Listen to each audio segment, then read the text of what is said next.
The biggest mistake beginners make isn't building a bad digital product. It's uploading a good one and then just sitting there refreshing their sales page, waiting for money that never comes. Uploading your product isn't the finish line. It's actually where the real work starts. So let me show you exactly what I'd do in the days right after my first product goes live to actually get it selling, instead of just hoping. None of this involves ads, funnels, or some huge audience. It's a simple set of moves any beginner can do, starting the same day they hit upload. Step 1. Get your product live. So let's say I just finished my first product, a 30-day content prompt pack for Etsy sellers, and I uploaded it to Gumroad or Lemon Squeezy. It's live, it's got a price, it's got a download link, and technically anyone in the world can buy it. This feels like a huge moment, and it should, because finishing and uploading a product is something most people never actually do. But here's where almost everyone goes wrong. They treat this moment like the end, when really it's only the starting line. So enjoy it for a second, then get ready. Because the next part is what actually decides whether you make money. And that next part starts with a reality check nobody warns you about.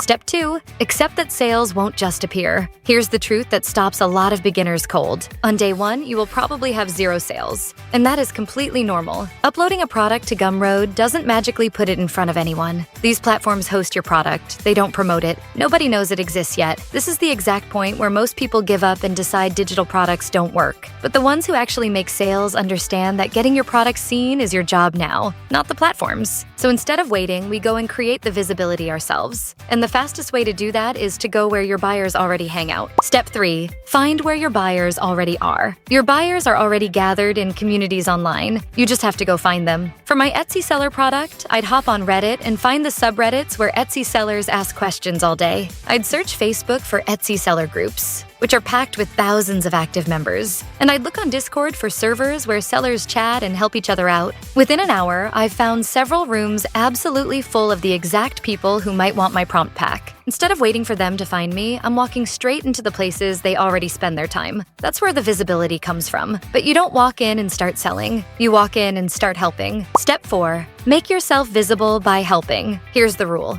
and please don't skip it. You never barge in spamming your link because that gets you ignored or banned fast. You become genuinely helpful. Etsy sellers in these groups constantly ask things like, what should I even post on social media? That's literally the problem my product solves. So I answer them for real. I give them a couple of actual content ideas right there in the comments. For free, no strings attached. I can even use ChatGPT to help me come up with quick, useful answers fast. Over a few days, people start to recognize me as the helpful content person. And that trust is what makes them curious about what else I've got. You're building a reputation before you ever mention a product. And while you're in there helping, you're also gathering something really valuable. Step 5, listen to the questions and objections. Every time someone asks a question or pushes back on an idea, they're handing you free market research. So I pay close attention to the exact words people use, what they struggle with most, and what's stopping them. Maybe I notice tons of sellers saying they don't have time to make content, or that they freeze up trying to write captions. Those are the real pain points, straight from the buyer's mouth. This is gold, because now I know exactly what my product needs to emphasize and exactly how to talk about it. I'm not guessing what my buyer wants anymore. They're telling me directly, every single day, for free, which means I can now make my offer way stronger. Step 6, tweak your offer based on what you hear. Now I take everything I learned and use it to sharpen my product and how I describe it. If a ton of people said they don't have time, I'd update my product description with ChatGPT to lead with that. Something like, post for a whole month without spending hours staring at a blank screen. I'm using their own words and worries right back at them. So when they see it, it feels made for them. And if people keep asking for something my product doesn't include, I just add it. The community is basically telling me how to make my product impossible to say no to. So I listen and adjust. But not everyone who's interested is ready to buy today, and you don't want to lose them. Step 7, capture the people who aren't ready yet. Some people will be interested, but not quite ready to pull out their card. And if you don't capture them, they're gone forever. So I'd set up a free email list with something simple like MailerLite or Beehive, and offer a little freebie, like 5 free content prompts, in exchange for their email. Now, the people who liked my free advice but weren't ready to buy can grab the freebie, and I've got a way to gently stay in touch and offer them the full pack later. You're not letting warm interest just disappear. You're holding onto it so you get more chances to turn it into a sale down the road, and then you just keep the whole thing spinning. Step 8, run the loop again. This is the part that really builds a business. You keep showing up in those communities, keep helping, keep listening to feedback feedback, and keep improving your product and your offer based on what you hear. Each round makes your product a little better, your description a little sharper, and your reputation a little stronger. Visibility leads to feedback. Feedback leads to a better offer, and a better offer leads to more sales, which gives you even more feedback. It's a loop,